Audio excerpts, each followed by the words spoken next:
For as long as human beings have walked this earth, we have all been chasing the same invisible thing, a feeling we can barely name yet would give almost anything to hold. And the wisest minds who ever lived believed they had finally found where it hides. What they uncovered still has the power to change how you live your one and only life, if only you are willing to listen. Everyone alive is searching for happiness, whether they admit it openly or hide it deep within their hearts.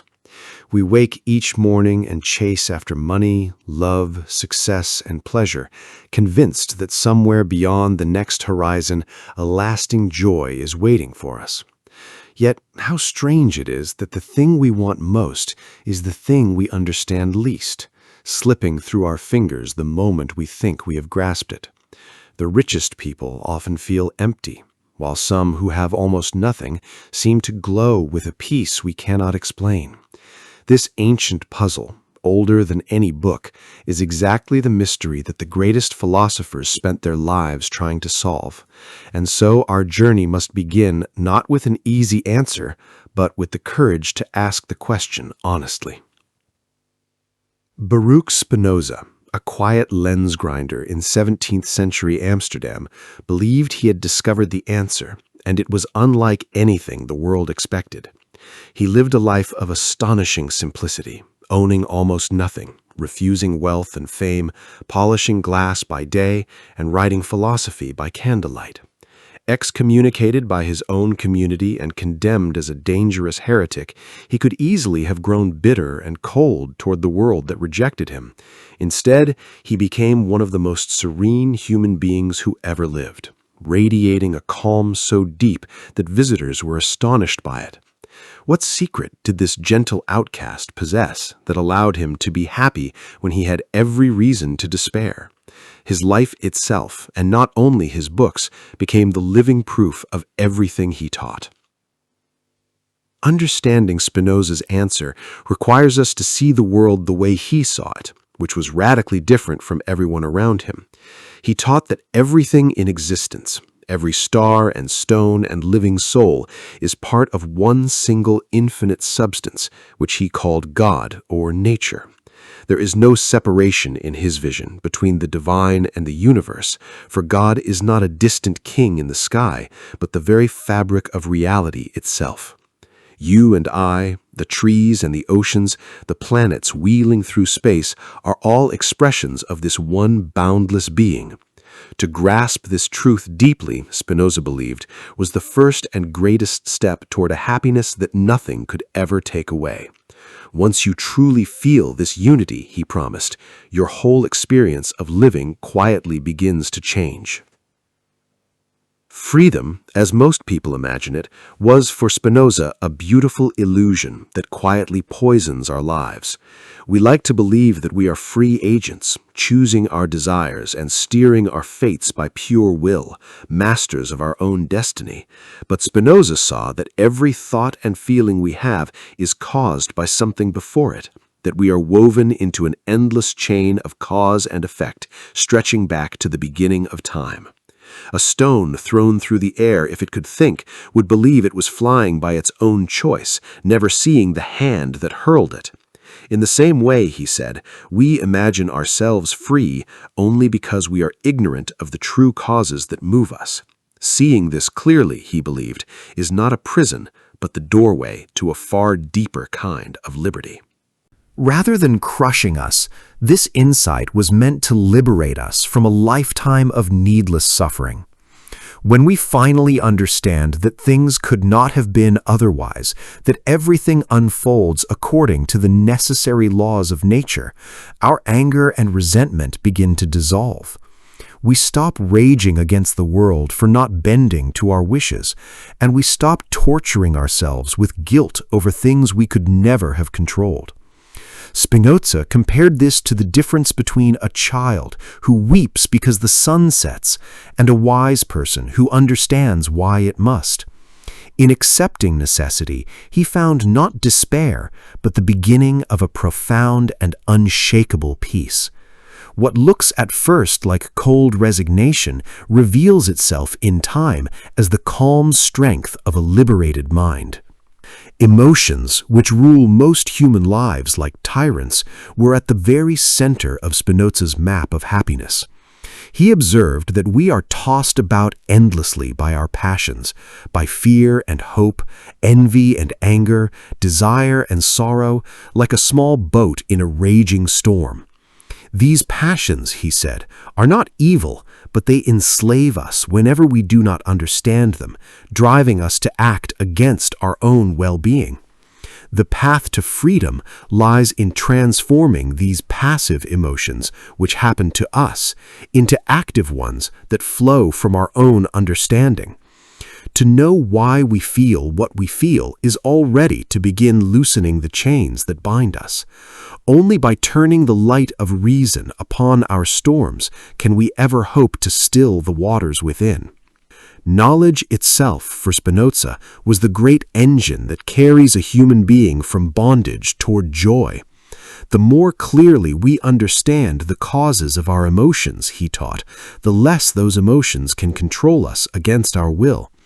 A fear examined in the bright light of reason loses its power to terrify, and a sorrow understood begins slowly to release its grip on the heart. This is why he believed that wisdom and happiness are ultimately the same thing, two names for a single state of the enlightened mind. To think clearly in his philosophy is not cold or heartless, but is the very warmth of a soul coming home to itself. The mind that understands itself, he saw, slowly becomes the master rather than the servant of its feelings. Pleasure and desire are things nearly everyone confuses with true happiness, yet Spinoza drew a crucial and life-changing distinction. Fleeting pleasures, he acknowledged, do bring a momentary rise in our vitality, a quick spark of feeling that flares and then dies away. But a life built on chasing these sparks is a life of endless hunger, always craving the next thrill and never arriving at lasting contentment. What he sought instead was a stable and enduring joy, one rooted not in external things that come and go, but in the mind's own clear understanding. This deeper joy does not depend on luck or circumstance, and so it cannot be stolen from us by any turn of fate. This is the quiet joy that remains standing long after every fleeting pleasure has burned away. Centuries before Spinoza, an Athenian named Epicurus had wrestled with this same question and reached a surprisingly gentle conclusion. Contrary to the way his name is used today, Epicurus did not preach a life of wild indulgence and reckless excess. He taught instead that true happiness comes from simple pleasures, from friendship, from freedom from fear, and from a calm and untroubled mind. A little bread and water shared among good friends, he believed, could bring more joy than the lavish feasts of kings. His philosophy was a quiet rebellion against the endless craving that keeps human beings restless and miserable their whole lives long. His whole teaching was a gentle invitation to want less and, in wanting less, to finally find peace. Fear of death, Epicurus saw, was one of the greatest thieves of human happiness, casting its shadow over every fleeting pleasure. He offered a startling remedy, arguing that death is simply nothing to us, and therefore nothing to be feared. Where death is, we are not, he reasoned, and where we are, death is not, so the two can never actually meet. This was not a cold logical trick, but a heartfelt attempt to free people from a terror that poisoned their days. By removing the fear of an ending, Epicurus hoped to give his students back the fullness of the life they still had to live. In freeing us from this shadow, he hoped to hand us back the daylight of our own brief existence. And in that release, he believed, the simple act of being alive could become a quiet delight. Long before either of these thinkers, in the mountains and marketplaces of ancient Greece, the Stoics forged their own powerful vision of the happy life. Philosophers like Epictetus, who had been born a slave, and Marcus Aurelius, who ruled as an emperor, arrived at a strikingly similar truth. They taught that we cannot control what happens to us, but we can always control how we respond to it. Between the event and our reaction lies a sacred space, and in that space lies all of our freedom and all of our power. Happiness, for the Stoics, was found not in changing the world, but in mastering the kingdom of our own minds. This single idea would echo for 2,000 years as one of the most liberating thoughts ever spoken. Epictetus expressed this with a clarity that still cuts through the noise of our anxious modern lives. He said that men are disturbed not by the things that happen to them, but by their opinions about those things. A single event can crush one person and inspire another, and the difference lies entirely in the judgment each mind brings to it. If we can change the story we tell ourselves about our circumstances, we can change our entire experience of being alive. This was not a denial of pain, but a discovery of the astonishing power that each of us holds over our own inner world. Once we grasp this, the whole world of our suffering begins to look startlingly different. This one shift in understanding, he taught, can hand us back the reins of our own inner life. Marcus Aurelius, perhaps the most powerful man on earth in his day, wrote his deepest thoughts in a private journal never meant for our eyes. Surrounded by war, betrayal, and the crushing weight of an empire, he reminded himself each day to focus only on what was within his control. Do not waste your precious life, he urged himself, on things you cannot change, but attend to your own character and your own choices. Even an emperor, he understood, could be miserable if his happiness depended on the applause and behavior of others. His answer was to build an inner citadel, a fortress of the soul that no external misfortune could ever breach. That inner citadel, he showed, is something no army, no exile, and no betrayal can ever conquer. Aristotle, the great student of Plato, approached the mystery of happiness from yet another illuminating angle. He used a special word, eudaimonia, which means far more than a passing pleasant mood or a moment of cheerful feeling. For Aristotle, true happiness was a way of living well across an entire lifetime, a flourishing of the whole human being. It was not something you felt, but something you did, the activity of living in accordance with reason and virtue day after day. A single joyful afternoon does not make a happy life, he reminded us, just as one warm day does not make a summer. Real happiness, he insisted, is not a lucky feeling, but a lifelong achievement of the whole person. The good life, in his eyes, is a kind of art, mastered slowly through wisdom and care. Nothing worth having, he reminds us, comes without this patient searching for the middle way. Virtue, in Aristotle's philosophy, was the very heart of a flourishing and deeply satisfying existence. He believed that each of us has a purpose, a distinctive human function, which is to reason and to live excellently according to that reason. Happiness comes from developing our finest qualities, from becoming courageous, generous, honest, and wise through steady practice and habit. Just as a flute player finds fulfillment in playing beautifully, a human being finds fulfillment in living beautifully. This kind of happiness must be earned slowly, through the patient cultivation of character, and it belongs to us in a way that fleeting pleasures never can. Such happiness, rooted in who we become, is far more truly our own than any gift of fortune.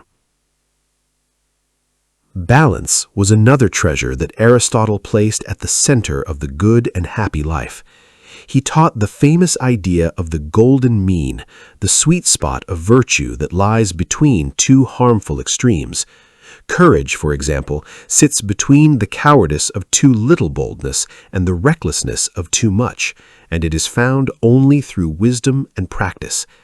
To live well is to find this balance again and again in every area of life, avoiding both excess and deficiency. In this gentle middle path, Aristotle saw the shape of a life that is both admirable and genuinely fulfilling. Living well, in his eyes, was therefore a kind of art, mastered slowly through wisdom and care. Nothing worth having, he reminds us, comes without this patient searching for the middle way. Far across the world from Athens, in ancient India, the Buddha had already offered humanity a profound diagnosis of its suffering. He taught that our misery flows from craving, from the endless thirst for things to be other than they are. We suffer because we cling to what is impermanent, grasping at pleasures, people, and possessions that are always slipping away from us. The path to peace, he taught, lies in releasing this desperate grip and accepting the flowing nature of all things. In letting go, paradoxically, the Buddha found a freedom and a serenity that no amount of grasping could ever provide. What we resist and cling to, he saw, is the very thing that binds us to our endless discontent. And in that letting go, a lightness enters the heart that no amount of gaining could ever bring. Compassion, in the teachings of the Buddha, was woven inseparably into the fabric of a truly happy life. He saw that a heart consumed by selfishness and craving remains forever restless and afraid, cut off from the deeper joy of connection. When we open ourselves to the suffering of others and act with kindness, our own narrow anxieties begin to loosen and dissolve. A life devoted to compassion, he taught, is a life that steadily fills with a quiet and durable contentment. In caring for the happiness of all beings, we mysteriously discover a wellspring of our own. In losing ourselves in kindness toward others, we strangely find the peace we could never grasp for ourselves.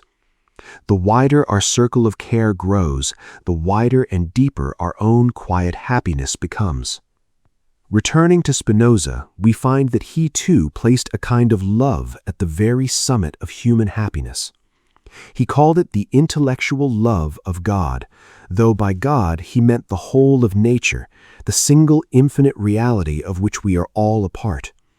This was the joy of understanding the universe, and in understanding it, feeling a deep and serene love for the whole of existence.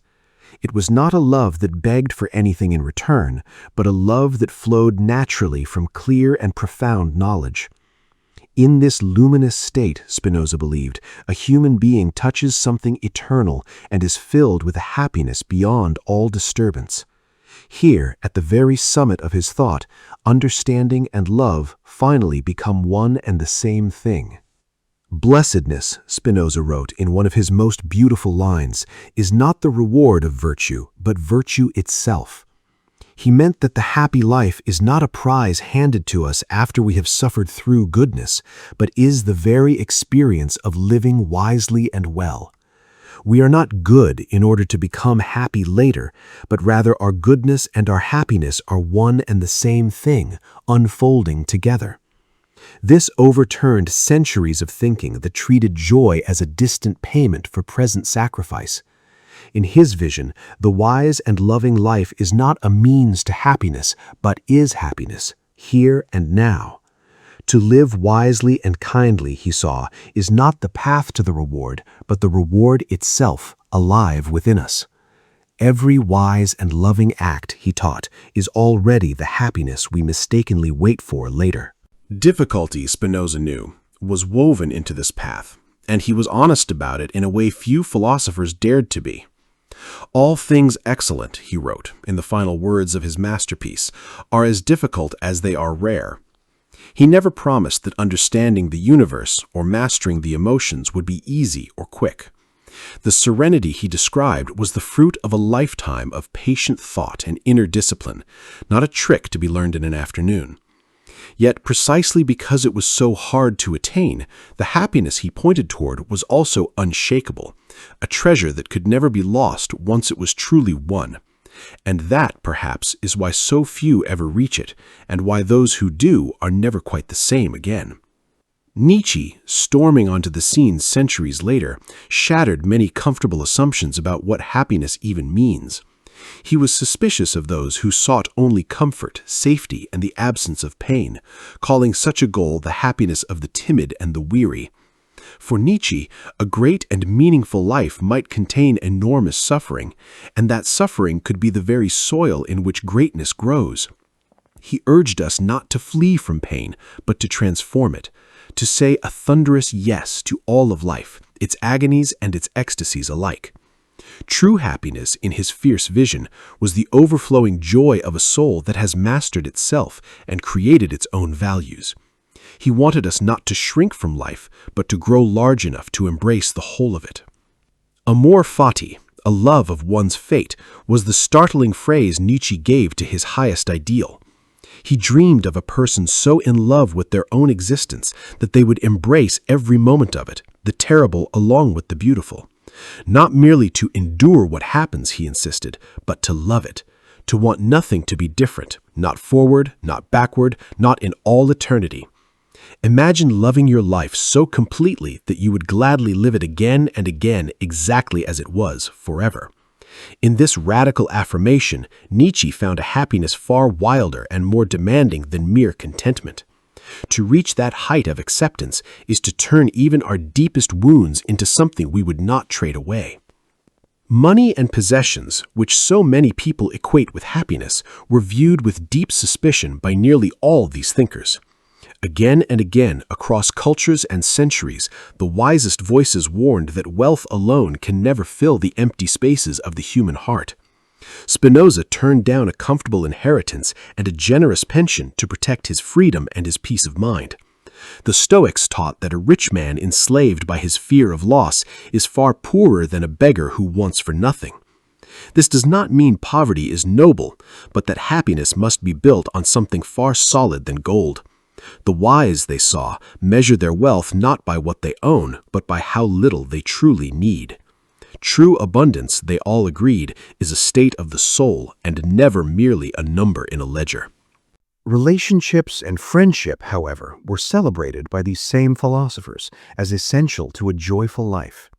Epicurus went so far as to say that of all the things wisdom provides for a happy life, the greatest by far is friendship.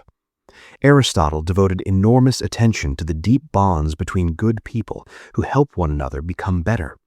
Even the solitary Spinoza treasured his small circle of devoted friends who gathered to discuss his ideas and who loved him dearly. Across every tradition, the message rings clear that we are not meant to find happiness entirely alone. In the warmth of true friendship, every one of these thinkers found a happiness worth guarding above gold.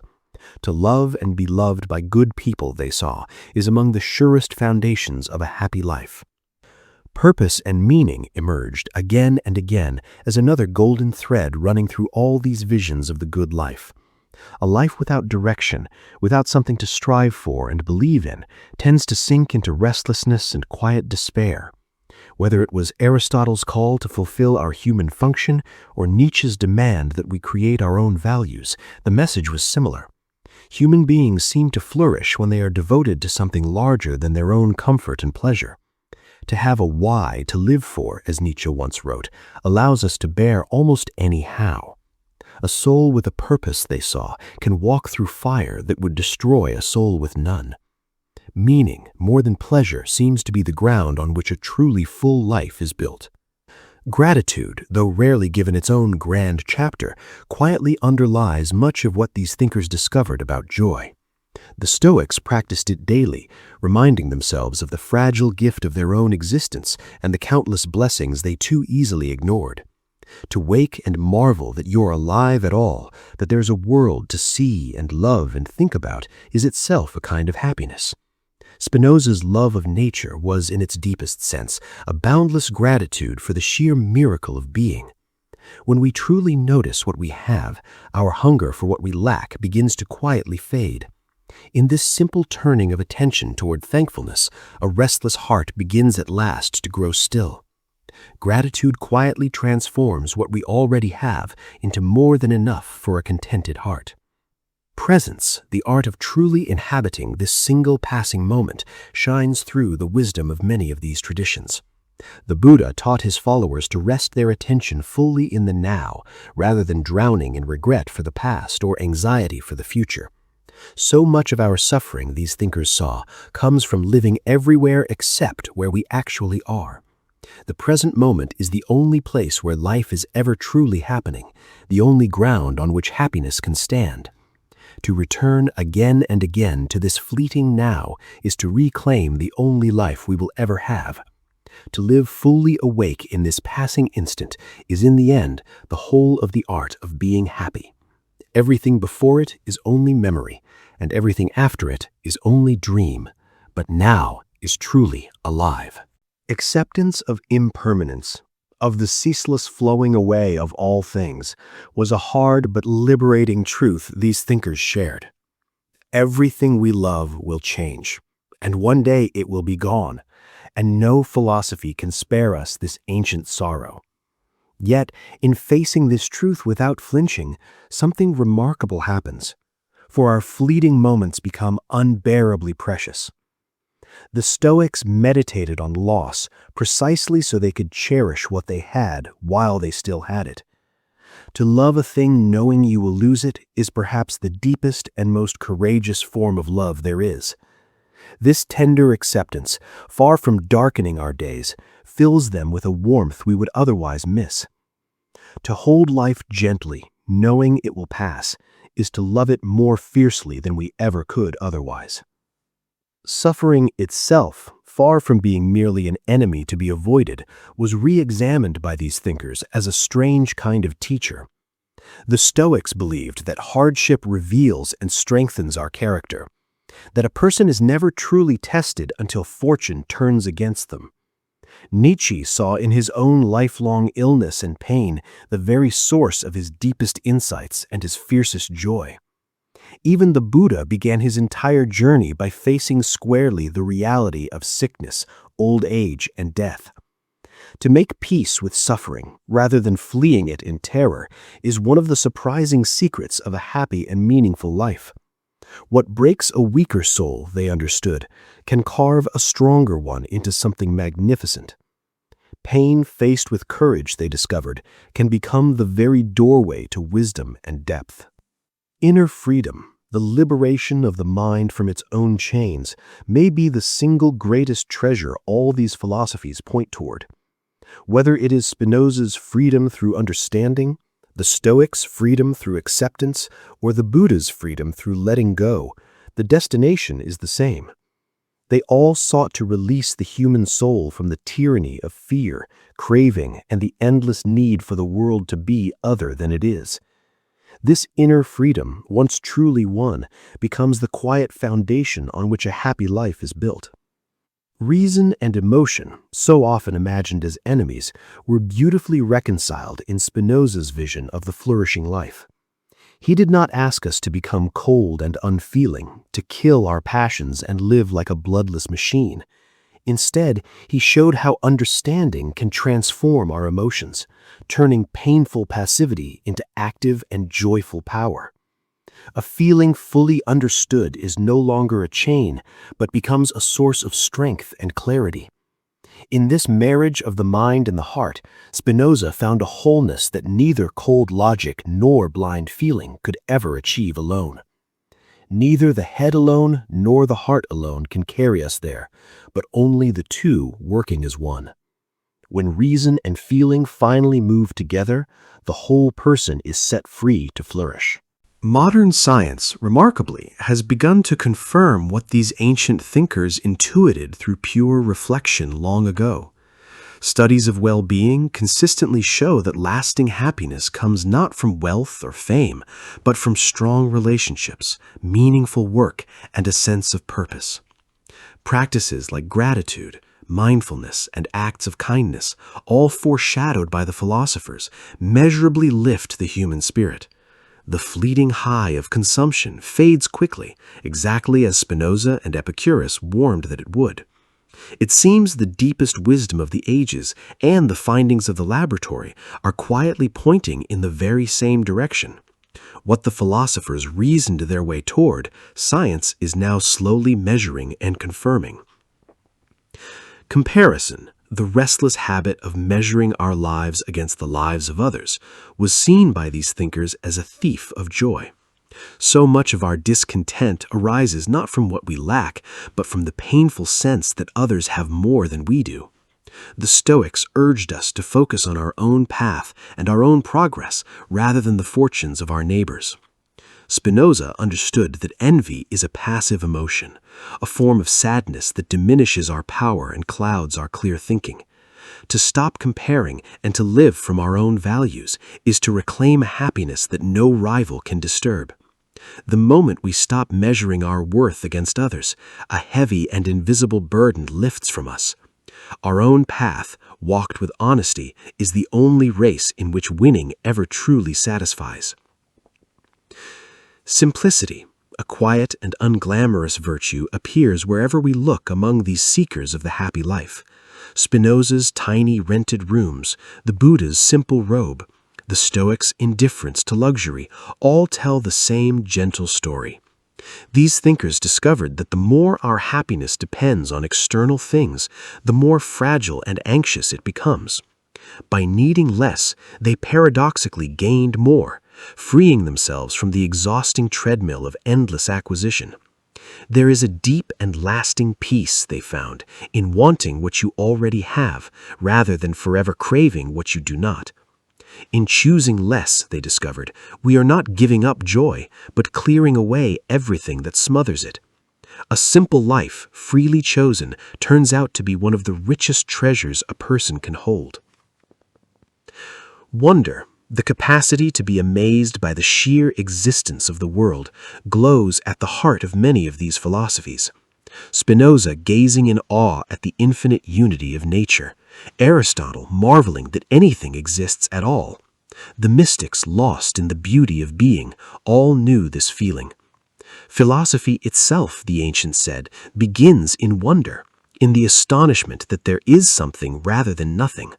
To recover this childlike amazement, dulled in most of us by habit and routine, is to rediscover a source of pure and unbidden joy. The universe, rightly seen, is not a dull machine, but an endless miracle unfolding before our eyes. To live in this steady state of wonder is to find the world forever fresh and forever worth loving. Death, the great shadow that frightens us all, was faced by these philosophers not with terror, but with a strange and hard-won peace. Spinoza wrote that a free person thinks of nothing less than of death, and that wisdom is a meditation not on dying, but on life.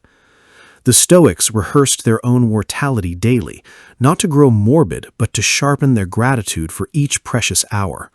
By accepting that our time is limited, these thinkers found that every moment became more luminous and more valuable. In making peace with our ending, they discovered, we finally become free to fully live. In truly accepting our mortality, they found, we are set free at last to live with our whole hearts. Death, rightly understood, becomes not the enemy of happiness, but its quiet and patient teacher. The union of all things, the profound sense that we are not separate but deeply connected, appears at the peak of the highest philosophies. Spinoza saw every being as a wave in a single infinite ocean. The Buddha dissolved the illusion of the separate self, and the mystics spoke of oneness. This dissolving of our lonely isolation, these thinkers found, brings a joy and a peace that the anxious separate ego can never know. When we feel ourselves as part of the whole, our petty fears and cravings begin to lose their desperate grip. In this sense of belonging to something vast and eternal, the deepest happiness seems finally to bloom. In that vast belonging, the lonely fears that once ruled us quietly loosen and fall away. Taken all together, these voices across the ages begin to sing a single, unmistakable melody about the nature of true happiness. It is not found in wealth, fame, or endless pleasure, but in wisdom, virtue, love, gratitude, and the acceptance of what we cannot change. It lives in the present moment, in deep connection with others, and in a sense of purpose larger than ourselves. It is not a feeling that happens to us by luck, but a way of being that we cultivate through understanding and practice. The greatest minds who ever lived, separated by oceans and centuries, arrived at the same astonishing conclusion about how a human being can flourish. What remains when all their voices are gathered together is a map that any of us can still follow today. Spinoza's final promise, at the very end of his great work on ethics, still echoes across the centuries to reach us now. The path to true blessedness, he admitted, is steep and narrow and rarely traveled, hidden from those who chase only the easy pleasures of the world. Yet it is open to anyone brave enough to seek understanding, to master their emotions, and to love the whole of existence with a clear and open heart. This happiness cannot be bought, cannot be inherited, and cannot be stolen, for it is built patiently within the sanctuary of the soul. And once a person has found it, no loss, no misfortune, and no turn of fate can ever take it away. And in that quiet inner sanctuary, each of us holds the power to build a joy the world can never touch. So what, in the end, is the secret of happiness that these great philosophers gave their lives to uncover? Perhaps it is this, that happiness was never a thing to be chased or captured out there in the world of money, status, and fleeting delight, but a way of seeing and living that we build patiently within ourselves. Spinoza found it in understanding the vast unity of nature and loving it without fear. The Stoics found it in mastering their response to a world they could not control. The Buddha found it in releasing his desperate grip on things that were always going to change. And Aristotle found it in the slow and beautiful cultivation of a virtuous life. Across every age and every culture, the wisest human beings discovered that lasting joy grows not from having more, but from wanting rightly, from loving deeply, from accepting what must be, and from awakening to the sheer miracle of being alive at all. The secret they left us is not locked away somewhere in distant temple or hidden in some forgotten book, but waits quietly within each of us, ready to be found the moment we stop chasing and start truly seeing. If something in these words has stirred your heart, then perhaps the search that has carried you here was never really about finding happiness somewhere else, but about remembering that the door to it has been standing open inside you all along.